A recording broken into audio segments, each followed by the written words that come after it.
everybody doing out there? I'm so excited. Today I have a fresh new face, Miss Te Atana. And Miss Te Atana is very versatile. She is not only a vocalist, she is a rapper. And I heard her music and I was like, ooh, I gotta get her on my show. And thanks to the Song Battle League, we got all hooked up and she is here. So welcome, welcome, Miss Te Atana. How are you? I am fantastic. Thank you. Like I said, I love your energy. You're just like so like radiant and vibrant. Thank It's you. awesome. It took us a long time to get here, right? All of No.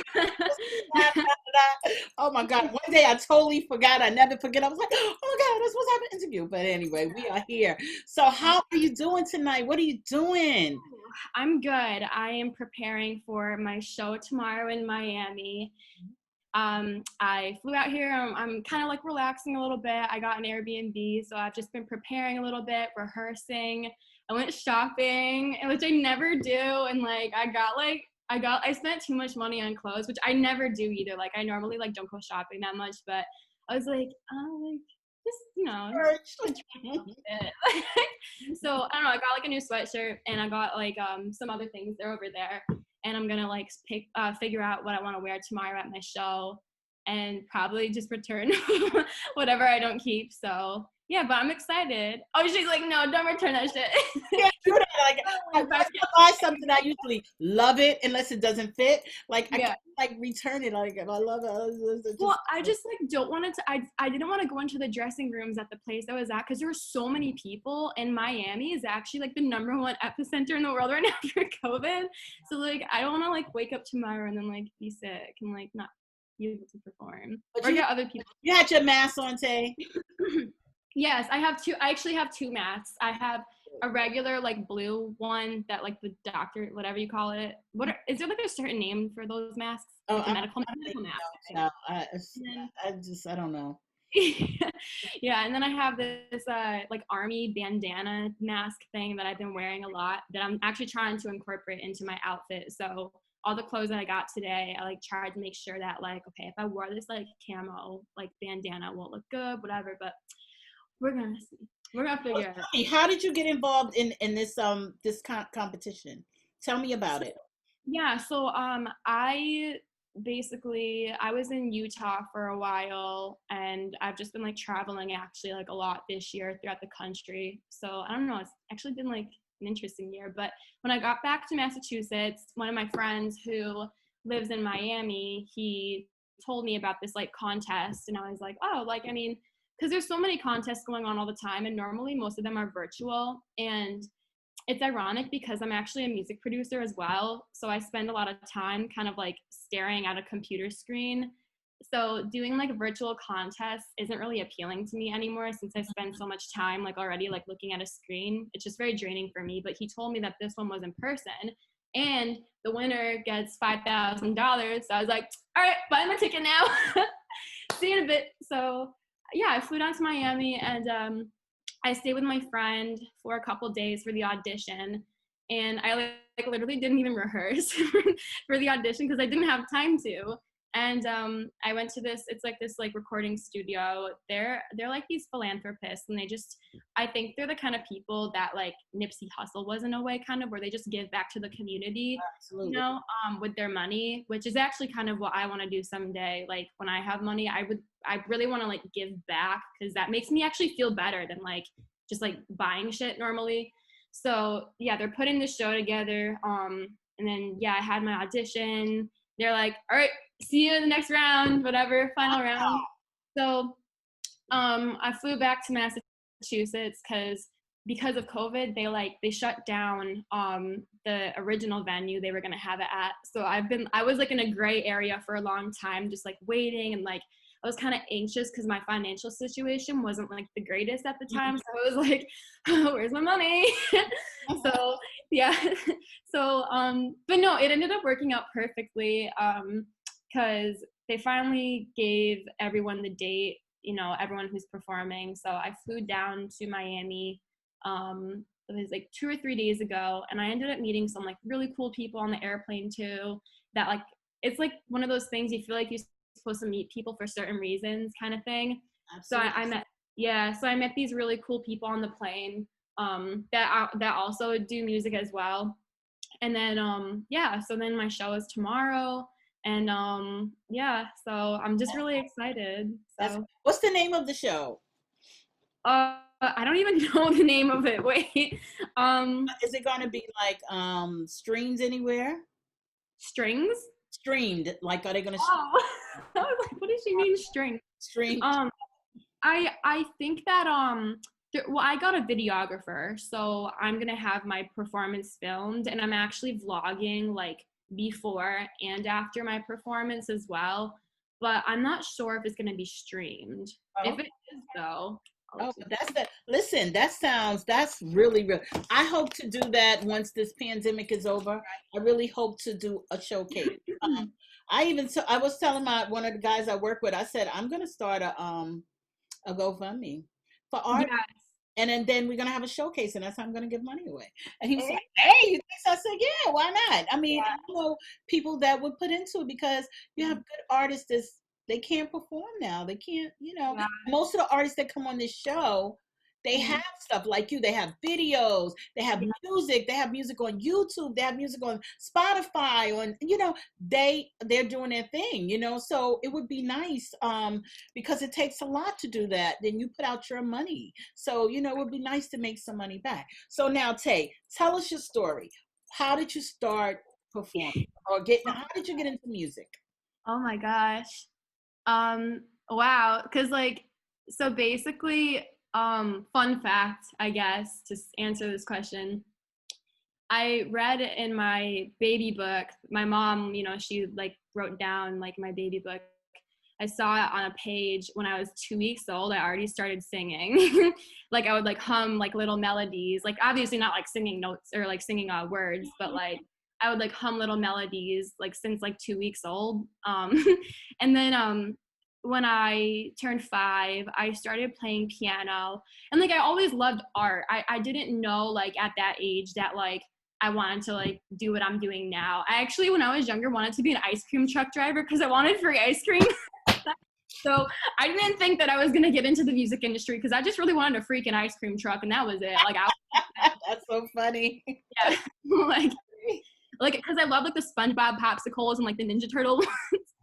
So me and my I was content with that at the time, but things change. So Yeah. but then so yeah, I like did piano, and I had like a piano teacher, but I didn't like it for the longest time because I hate being told what to do and Mhm. like being told what to play. So ironically, when I stopped having a piano teacher was when I started to like it because I was able to like I guess explore the keys more and like Mhm. also explore my creativity basically. And that kind of was like a domino effect. It led from one thing to another because then when I was in like 4th grade, I got really into writing poetry and like really into like storytelling and stuff like that. And I don't know, like I thought it was cool how like I could just create a story and just, think maybe like if I apply that to like my real life, maybe I can like create the outcome of like a situation, kind of like the law of attraction basically. Mhm. um so then yeah, so I moved the piano into my room, and then when I was in middle school, so this is like when I started getting into actually like rapping and singing because I had already been writing poetry and playing piano. But when I was in middle school, I was actually being bullied for a speech impediment. So when I was in school, I just got to a point where like I was like, if I'm being made fun of for like using my voice and just talking, because I had a stutter a little bit and I had a lisp, I was like, I'm just not gonna talk when I go to school. I'm never gonna raise my hand. I'm never like I like literally became like a selective mute. Like I just didn't talk when I was in school. I was really scared of being made fun of. But then when I would go home, it was just like by luck really, I guess, that I started listening to Eminem. And I mean not just him, like I started listening to lots of different rappers like The rap to listen to. That's one of the best to listen to if you're gonna. yeah, exactly. So So I started listening to his music a lot, and the first thing that really, like, I guess moved me was how the things he was rapping about were things that I was literally going through as like a 12-year-old girl. Like, you know, so like it was actually really relatable, the things that he was talking about. So what I started doing was rapping along with Eminem songs, and I was like, it actually like cured my voice. Like rapping with Eminem, it cured my speech impediment, and I kind of like turned like lemon into lemonade sort of thing. And so yeah, I moved the piano up to my room, and because I was already writing poetry, I would start writing just like lyrics and like bars and songs, and I did it because it made me feel good. I wasn't trying to, you know, be cool. I wasn't trying to, you know, be anything other than myself, you know, and just express myself artistically. So I started rapping and playing piano at the same time. And then with the singing, I was like, because I was a tomboy when I was younger, and I was like, singing's too girly. Like, I'm not gonna sing in front of people. Like, like I'm not a girly girl. Because they're all like, oh my god, my Uggs. Oh my god, my North Face.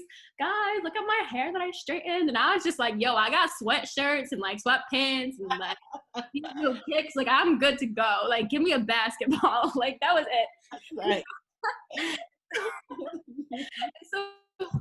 So like what was I even saying? Oh yeah, so like the singing, I like was really shy about it, but like eventually, like over time, I started singing more, and like, but I was self-taught. Like, I've never had vocal lessons before, and I would kind of just like watch YouTube videos, you know, because YouTube has so much content that you can learn. Like there are things that, because I went to the Berklee College of Music too, but there are things that I learned on YouTube that like I also learned the same way at Berklee. So like if I can learn this stuff at Berklee, I can learn it on YouTube for free, you know? So for anyone who watches this, like YouTube is like an awesome, super, super incredible outlet to learn from. Like, don't like, you know, spend a ton of money on something if you can, you know, learn it for free off of YouTube, basically.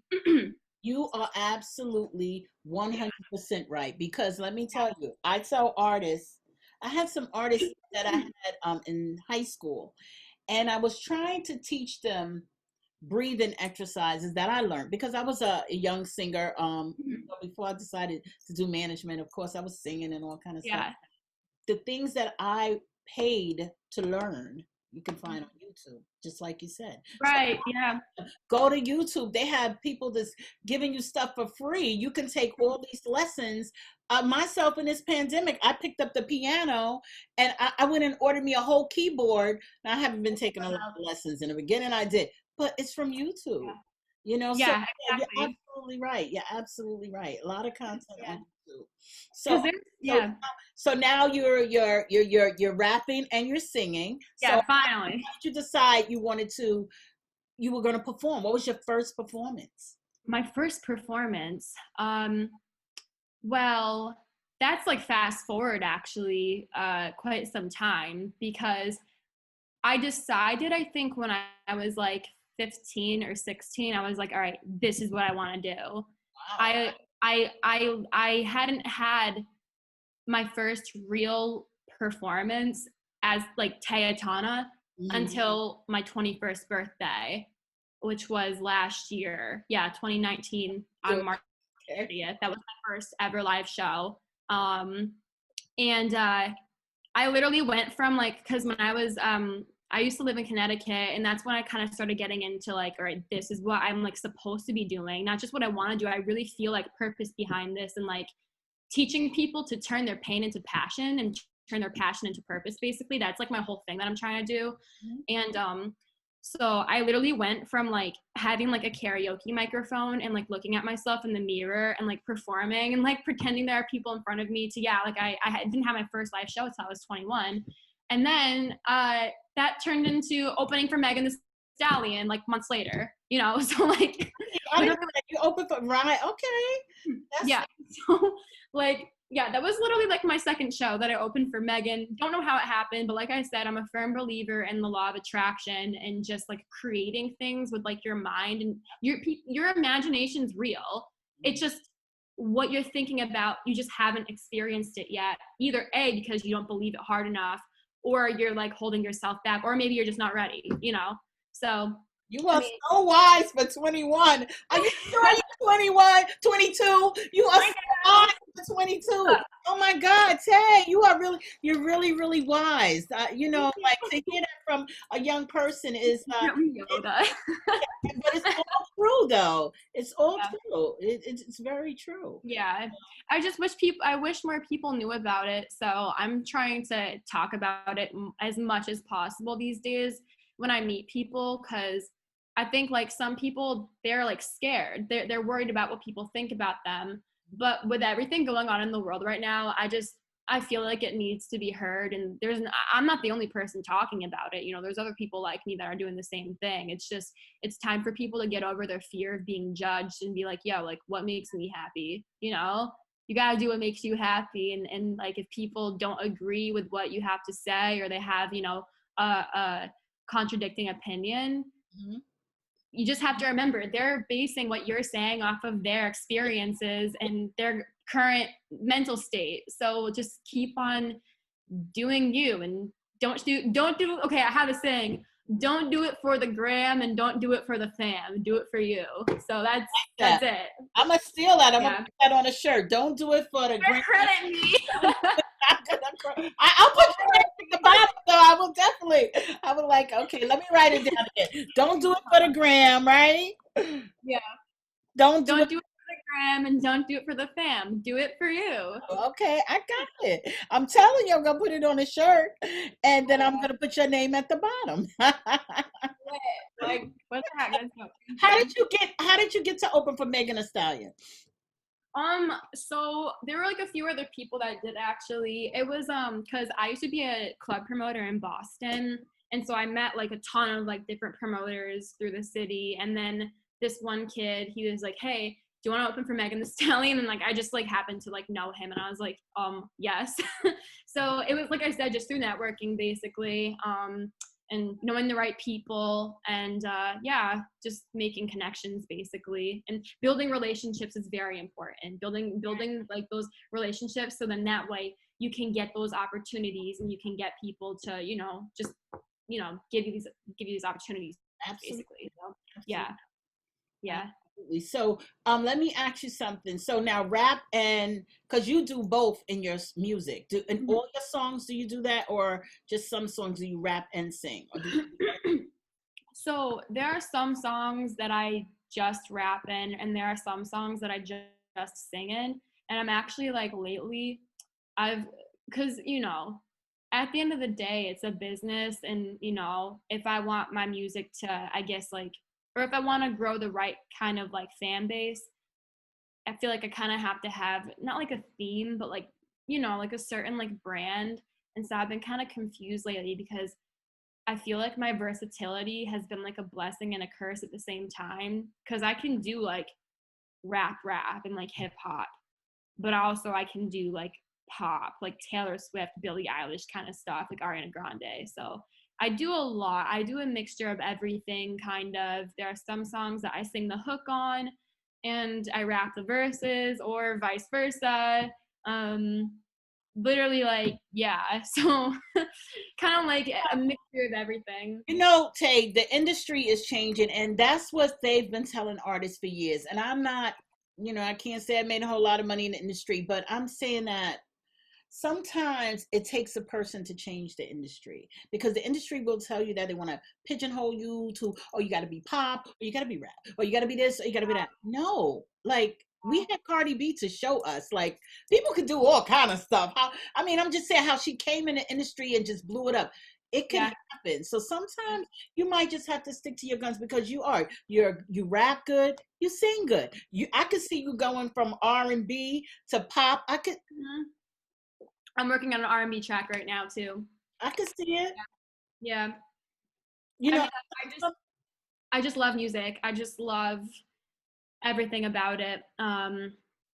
Like I said, you know, like, I mean, even when I was in Utah, I went to Utah kind of for like a mental health cleanse, basically, because during the beginning of COVID, I got like hella depressed, and like I I was like, I can't just stay home and like be on my phone and like on social media. This is like, for me personally, it was just too toxic. That's just me. I know other people, you know, they can handle it probably better. But I just stayed with a friend in Utah, and I didn't bring any technology with me. I didn't bring nothing, like no social media. But and then when I was there, I like taught myself guitar, like with no like YouTube videos, no teacher. But I just love music. Like I just want to learn as much as possible, and just like, yeah, I don't know. I love learning music. I love performing. I'm telling you, So you are old soul. You've been here before. You are old soul. Your soul is old. And that's a good thing because that makes you wise. You are old soul. You're like, I went to YouTube. I didn't take no technology at 22 years old. Oh, most people would die without technology in like an hour. it was, oh my God, Utah was so freaking beautiful. I mean, like, I'm telling you, like, the stars at night, because me and, oh, whoops. Oh, I think my friend is here, the one that, Okay, good. let me just shoot him a text really quick just to let him know that, I'll come and get him in a minute, or not a minute, but I'm in the middle of an interview. Technical difficulties, 1 second, guys. But oh my God, I just went to Utah. What 22-year-old just leave all my technology and I just go. That's Yeah. cool. Like, but yeah, like I was saying, the stars, like, because me and my friends, we went camping on the top of a mountain, like in the middle of the night, and like I can't like explain to anyone like the beauty, like the sky, because there's no light pollution or light pollution or city pollution. I don't know. There's no cities around, so there's no lights in the cities, and it doesn't cloud up the sky at all. Literally, you're just at. I was at the top of the mountain, like it looked like a computer screensaver, like the stars. So I'm actually considering like living there, like at some point in my life, because like it was like spiritual. It was like, how can someone go throughout their entire life and not get to see this? Like I want everyone to see this and experience this, because it was just so like beautiful and like cleansing, you know? I could imagine. I never been to Utah, but I think it's like when I go on a cruise and I go out on deck at night and it's just oh my gosh, it's just I've never stars. done cruise. And I'm too scared too.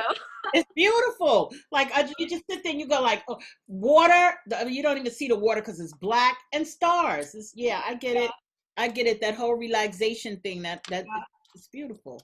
Yeah. Okay, that is so nice. I am so proud of you as a young person. Thank you. And I could see you going very, very, very far, Tay. Thank you so much to me. Thank you.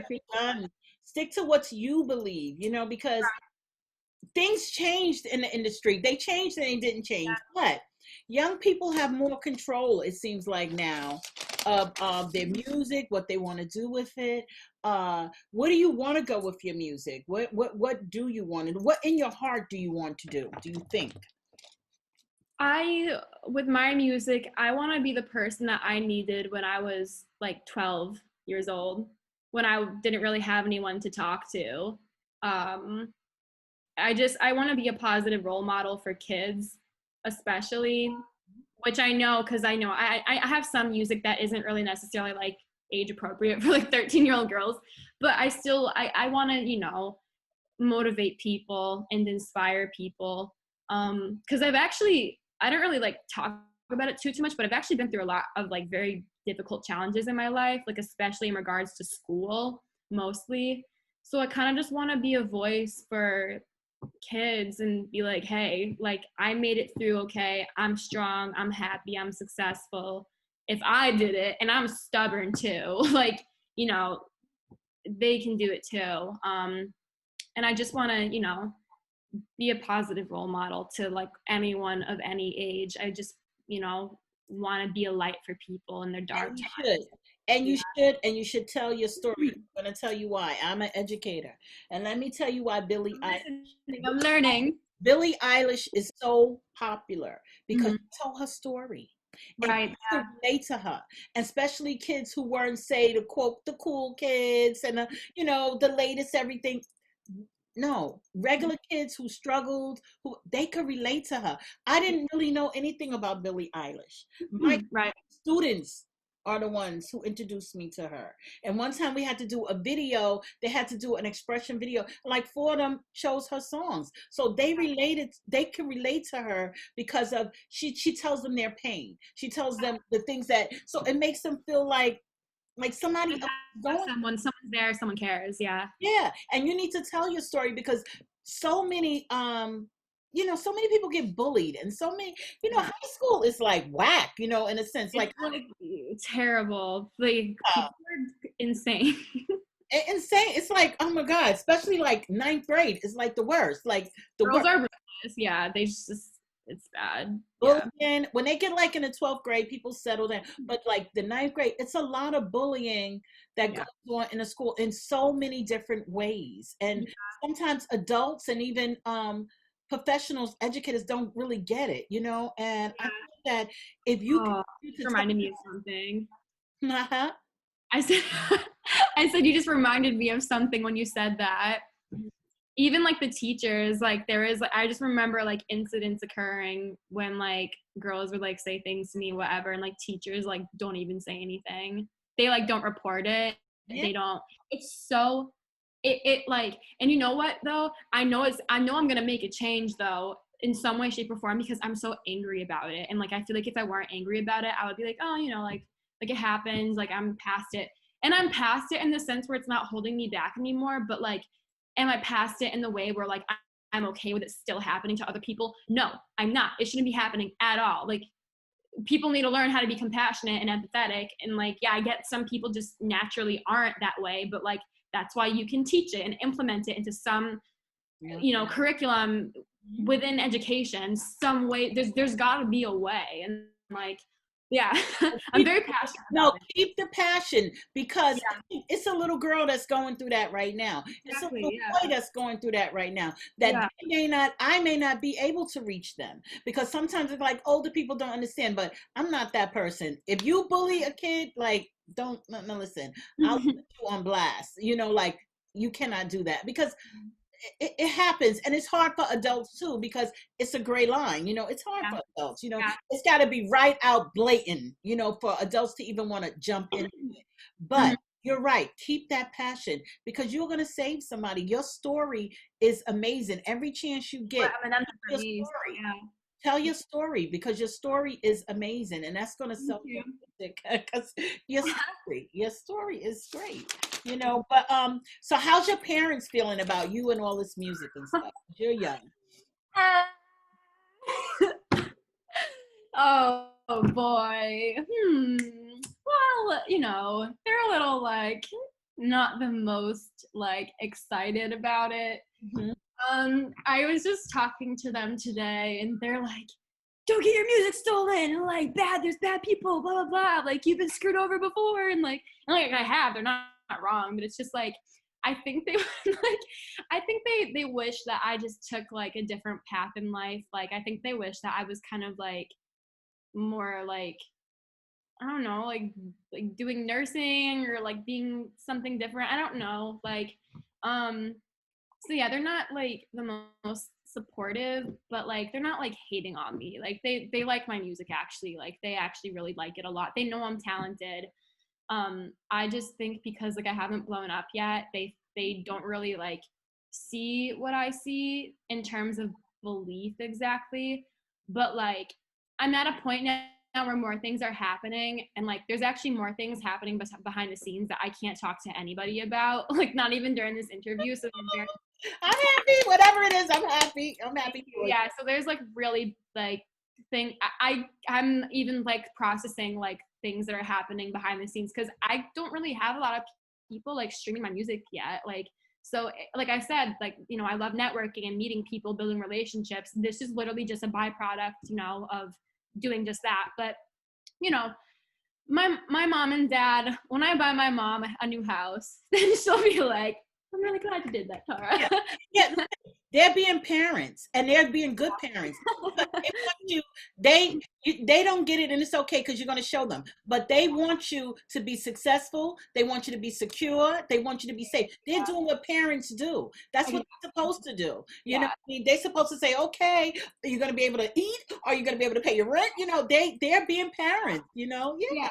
Like my dad is like he's pretty cool about it. Like they just want to make sure that like I don't get hurt basically, but like kind of like the agreement, because I just moved out recently, but when I was still living with my parents, the agreement that we made was just like kind of like just get a job, like make sure I have like some form of income, not just because they're like trying to like, you know, tell me what to do. It's not like that. I think they're just like they want me to have some of my own income so I can like build a foundation with that, because you need money for marketing anyway. And I guess kind of like, you know, they're like looking at me like I'm 22, so like I'm like, you know, an adult now, and like kind of like have to do things more on my own basically.